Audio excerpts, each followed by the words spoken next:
কুমিল্লার গোমতী নদীতে চলছে অবাধে মাটি কাটার মহোৎসব। প্রশাসনের চোখের সামনে প্রভাবশালী একটি চক্র ভেকু মেশিন ও ট্রাক্টর দিয়ে উর্বর মাটি কেটে নিয়ে যাচ্ছে।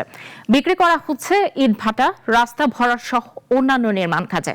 এতে নদীর প্রাকৃতিক ভারসাম্য নষ্ট হচ্ছে, বিপন্ন হচ্ছে কৃষি উৎপাদন ও জীববৈচিত্র্য। রুবেল মজুমদারের রিপোর্ট, জানাচ্ছেন শাশ্বতী সরকার। কুমিল্লাবাসীর কাছে দুঃখের নদী হিসেবে পরিচিত গোমতী নদী 2024 সালে ভয়াবহ বন্যায় ভারতীয় উজান থেকে নেমে আসা ঢলে হাজার হাজার মানুষ ক্ষতিগ্রস্ত হন, প্লাবিত হয় ঘরবাড়ি ও কৃষিজমি। সেই ক্ষত শুকাতে না শুকাতেই নদীর বিভিন্ন চরে চলছে অবাধে মাটি কাটার মহোৎসব। স্থানীয়দের অভিযোগ, প্রশাসনের চোখের সামনে প্রভাবশালী একটি চক্র ভেকু মেশিন ও ট্রাক্টর দিয়ে চরাঞ্চলের উর্বর মাটি কেটে ইটভাটা, রাস্তা ভরাট ও অন্যান্য নির্মাণ কাজে বিক্রি করছে। এতে নদীর প্রাকৃতিক ভারসাম্য নষ্ট হচ্ছে ও কৃষি উৎপাদন ও জীববৈচিত্র্য বিপন্ন হচ্ছে। চরাঞ্চলে দিন-রাত মাটি কেটে ট্রাক্টর ও ডাম্প ট্রাকে বহন করা হচ্ছে। কেউ প্রতিবাদ করলে মাটি খেকোদের হাতে হামলার শিকার হচ্ছেন। স্থানীয়রা বলছেন, এই অব্যাহত কার্যক্রমে নদীর চর নিচু হয়ে যাচ্ছে এবং বহু জমি আবাদের অযোগ্য হয়ে পড়েছে। প্রশাসনিক তৎপরতা এখনো পর্যাপ্ত নয় বলে অভিযোগ তাদের। পরিবেশ প্রকৃতির একটা স্বাভাবিক ভারসাম্য আছে।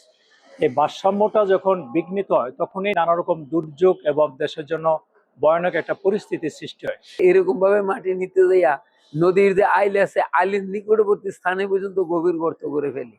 অবৈধ মাটি কাটা রোধে নিয়মিত অভিযান পরিচালনা হচ্ছে এবং এই কাজ করলে কোনো ছাড় দেওয়া হবে না বলে জানান জেলা প্রশাসক। যদি এরকম কিছু হয়ে থাকে, আমাদের জরিমানা থেকে শুরু করে, জেল থেকে শুরু করে, নিয়মিত মামলা থেকে শুরু করে আমরা সব কিছু করবো।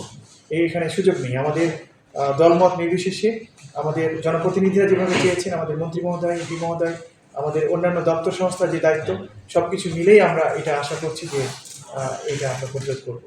গোমতীর 1 ইঞ্চি মাটিও কাউকে কাটতে দেয়া হবে না বলে জানিয়েছেন কৃষিমন্ত্রী হাজী আমিনুর রশিদ ইয়াসিন। জমিতে হেভি মেটাল বেড়ে গেছে, এই হেভি মেটাল রিডিউস যদি না করি আমরা ইচ্ছা করলেও সেফ ফুড প্রোডাকশন করতে পারবো না, কারণ ট্রফের সাথে হেভি মেটাল ইন করে যাবে। সো এটার ব্যাপারে আমরা প্রচন্ড সচেতন। আমরা আশা করি আমাদের সরকার আগামী দিনগুলিতে ফুড সেফটির ব্যাপারে অনেক বেশি গুরুত্ব দেবে। যদি অবিলম্বে চরের মাটি কাটা বন্ধ না হয় তাহলে গোমতী নদীর স্বাভাবিক প্রবাহ ও পরিবেশগত ভারসাম্য মারাত্মক হুমকির মুখে পড়বে বলে মত সচেতনদের। শাশ্বতী সরকার, নাগরিক।